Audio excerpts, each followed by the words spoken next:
नमस्कार, मैं हूं रंजीत और लेकर आ रहा हूं आपके लिए किस्से और कहानी रंजीत की जुबानी। सबसे पहली सीरीज किस्से कासगंज के। यहाँ गंगा के दो रूप हैं, एक जीवंत है, एक इतिहास स्वरूप है। यहाँ गंगा की धार है, सतयुग का सार है। कण कण में विष्णु भगवान है, क्योंकि वराह अवतार है। तुलसी और द्रोण का तप है, कपिल मुनि का जप है। भागीरथ की तपस्या है और मार्कंडे का वास है। यहाँ इंद्र के घोड़े की कहानी है, उर्दू और हिंदी दोनों ही वाणी है। खुशरो की ख्वाहिश है, शायरी की पैदाइश है। भृगु का आश्रम है, द्रुपद की राजधानी है।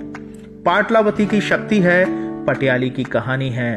यहाँ का सुनहरा पौराणिक इतिहास है। ये कासगंज है, इसमें सृष्टि का आरंभ है और मार्कंडे की चिरंजीविता का वास है। यहाँ महामृत्युंजय की कल्पना है, यहाँ मृत्यु पर विजय की साधना है। महामृत्युंजय मंत्र इसी धरा की तो रचना है। यहाँ सब कुछ तो अपना है। तो कासगंज के इतिहास से रूबरू कराऊंगा मैं खुद यानी रंजीत। देखिए किस्से कहानी रंजीत की जुबानी एपीसी न्यूज पर।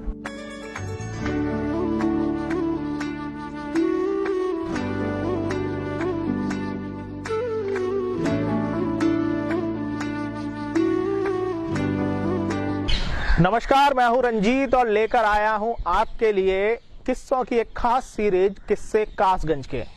और किस्से कासगंज में आज हम आपको लिए चलते हैं सबसे पहले सतयुग कालीन वट वृक्ष पर। कहा जाता है कि जब पृथ्वी जल से घिर गई थी और पृथ्वी डूब रही थी, उस वक्त सिर्फ एक ही वृक्ष संसार में बचा, इस सृष्टि पर बचा, जिस पर भगवान स्वयं बाल रूप में प्रकट हुए और उन्होंने अवलोकन किया पूरी सृष्टि का, अर्थात मॉनिटरिंग की। आइए दिखाते हैं आपको।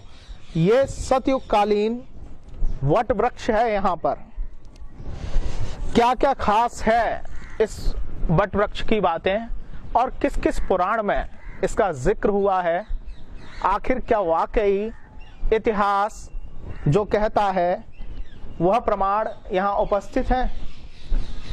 इन तमाम किस्सों को बताएंगे हम। पुराणों के अनुसार सोरों सूकर क्षेत्र मानव सभ्यता का अति प्राचीन केंद्र माना जाता है। यूं कहें कि सोरों नगरी में हर पग पग पर वैदिक इतिहास निखरा और बिखरा पड़ा है। सोरों जी के संदर्भ में सतयुग काल से ही हजारों किस्से, कहानी, कथाएं एवं प्रमाणिक पौराणिक उल्लेख प्रचलित रहे हैं।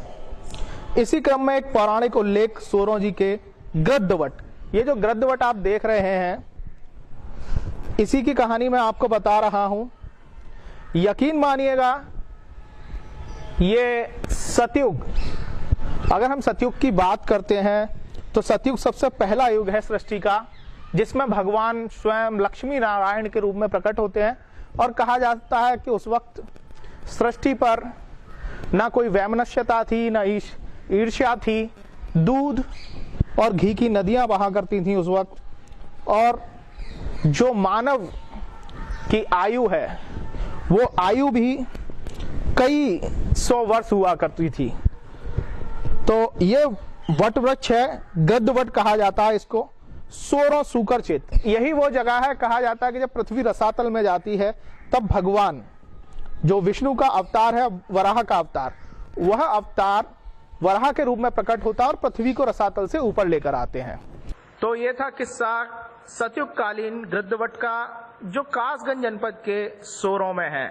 कभी मौका लगे तो देखिएगा जरूर इस गृद्धवट को, क्योंकि सोरों में संस्कृति है, पौराणिकता है और सतयुग के कुछ अवशेष हैं। मिलेंगे फिर किसी नए किस्से के साथ, तब तक के लिए नमस्कार। नमस्कार, मैं हूं रंजीत और लेकर आ रहा हूं आपके लिए किस्से और कहानी रंजीत की जुबानी। सबसे पहली सीरीज किस्से कासगंज के। यहाँ गंगा के दो रूप हैं, एक जीवंत है, एक इतिहास स्वरूप है। यहाँ गंगा की धार है, सतयुग का सार है। कण कण में विष्णु भगवान है, क्योंकि वराह अवतार है। तुलसी और द्रोण का तप है, कपिल मुनि का जप है। भागीरथ की तपस्या है और मार्कंडे का वास है। यहाँ इंद्र के घोड़े की कहानी है, उर्दू और हिंदी दोनों ही वाणी है। खुसरो की ख्वाहिश है, शायरी की पैदाइश है। भृगु का आश्रम है, द्रुपद की राजधानी है।